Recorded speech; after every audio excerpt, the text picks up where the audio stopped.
Good evening. I'll now call the City of Cannon Falls City Council meeting for Tuesday, April the 2nd to order. Roll call. Councilmember Duncan. Here. Bowles. Here. Johnson. Here. Mattson. Here. McCusker. Yes. Schulblum. Yes. And Mayor Robinson. Yep. Jay, please remain standing for the Pledge of Allegiance. That was good. Pledge allegiance to the flag of the United States of America and to the republic for which it stands, one nation, under God, indivisible, with liberty and justice for all. Good evening, everyone. And even though the spring season is here, it still doesn't quite feel like it. Hopefully it'll be here soon. At this time, the chair will take a motion to approve the amended agenda. So moved. Second. Motion by Merle, second by Bill. All those in favor? Aye. Opposed? Carries. Moves us to public input. Citizens may speak to issues not on the agenda. Before speaking, please give your name and address for the minutes. Please limit your comments to 3 minutes. And seeing as there is no one here, we will go on to the consent agenda. Items of this area of the agenda may be adopted, or they may be approved or removed and placed on the business area of the agenda for discussion purposes before approving. For those folks at home, I'll read the consent agenda. Item A is the just and correct claims for the accounting period ending March the 28th, 2013. Item B is the meeting minutes for the March 19th, 2013 City Council meeting. Item C is a second reading and adoption of Ordinance 326 and summary of publication annexing land located in the town of Cannon Falls, Goodhue County, Minnesota, pursuant to Minnesota Statute Section 414.033, subsection 23, permitting annexation by ordinance. Item D, second reading and adoption of Ordinance 328 and summary of publication, amending Order Chapter 152 of the Cannon Falls City Code by rezoning certain property from a UR district to a Southeast Campus Plan Unit Development District. Item E, second reading and adoption of Ordinance 327 and summary of publication, amending Chapter 152 of the Cannon Falls City Code by rezoning certain property from an R3 medium density residential district to a UR district. Item F, hire paramedic for the ambulance service. Item G, Resolution 2011 in support of the Destination Medical Center proposal for southeastern Minnesota. Item H, Habitat for Humanity request.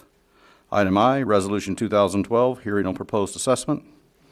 Item J, introduction and first reading of Ordinance 329, authorizing the sale of city-owned real property. Are there any items anybody wishes to bring down? A and H. A and H? Yeah.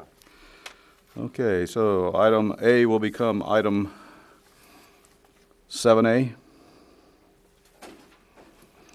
And item H will become item 7B.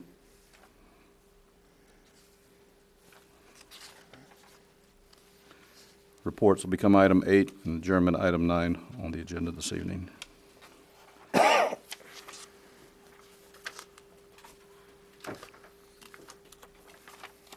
Okay, with the exception of item A and item H, the chair will take a motion to approve the consent agenda as submitted. So moved. Second. All those in favor? Aye. Opposed? It's approved. That'll bring us to item 7A, the just and correct claims. Okay, Aaron, I get the time to read this thing 2-3 times a year, the budget, and sorry to say for you, it was one of those times I got time to read it again. I had 2 questions on there. One was there's a Twin Rivers thing on here from 2003 and 2002. I wasn't questioning whether it should be paid or something. I was just wondering if that was some kind of a late payment or what was that about? Isn't that, does that mean I see 2003 and Yeah, 2002? I don't know. I'll check and find out and I'll let you know. Okay. I'm not exactly sure what that is. Yep, that's fine. The other thing is that I got to reading this thing over, and I seen Jimmy John's on there, and I asked my wife, isn't that a restaurant? And I was wondering where we were spending all that money for that food, but then I found out it's a box rental outfit. So I assume Public Works and Parks, we're running out of storage space or something, we gotta rent them or something, is that what's happening? Sometimes we do, yep, we have to do a rental for storage. Yep. And is that, are we getting that tight for space? I mean, this amounted to what, a little over $3,000 for all these payments, or is that just one payment? There's about 3 of them listed on there at different pages. Yeah, so it'd probably be about that 3,000. I'll check with Tom and see what exactly, we're using them for and how often we're making that payment. I don't Just think, for 1 month? I don't think it is, but I'll find out for sure. I don't want to say for sure otherwise, but I'll talk to Tom and find out about it. Okay, because I guess my thinking is if we get a storage problem, if we're getting to that point, you can buy these storage sheds at Menards too. Maybe we're getting to the point where if we're gonna spend $3,000 a month, we should just be picking up a couple little sheds and use them or something. Okay. That was my only questions on that. Thank you. Okay, I'll find out for sure and I'll let you know next meeting. Well, I'll let you know before, but I'll let everybody know for sure next meeting. Okay. Right. Okay. Okay, any other discussion on the just and correct claims? If not, Chair will take a motion to approve the just and correct claims. So moved. I'll second. Motion by Merle, second by Bill. All those in favor? Aye. Opposed? That carries. And next thing will be item 7B, which will be the Habitat for Humanity request. Yeah, and that thing, Aaron, I'm fine with it. I think it's a great deal. The only problem I ran into it with is that they called me up a couple weeks ago and asked me to bid on that project. And I said, I think I can bid on it, that's okay. But I don't think I can vote on it tonight. Wouldn't that be a conflict of interest? If you're going to bid on it, don't vote on it. Right. Yep. So I think I need to stay off this voting on this thing, Yep, I think that's probably okay? a good thing. Okay, so that's the reason that we brought it down. So at this time, the chair will take a motion to approve item 7B, which is a Habitat for Humanity request for the motion to waive the WAC and SAC and associated utility permit fees for the house that Habitat for Humanity is going to construct on Clare Street. So moved. I'll second. I have a motion by Merle and a second by Bill. All those in favor? Aye. Opposed? Carries. And Leroy abstained. And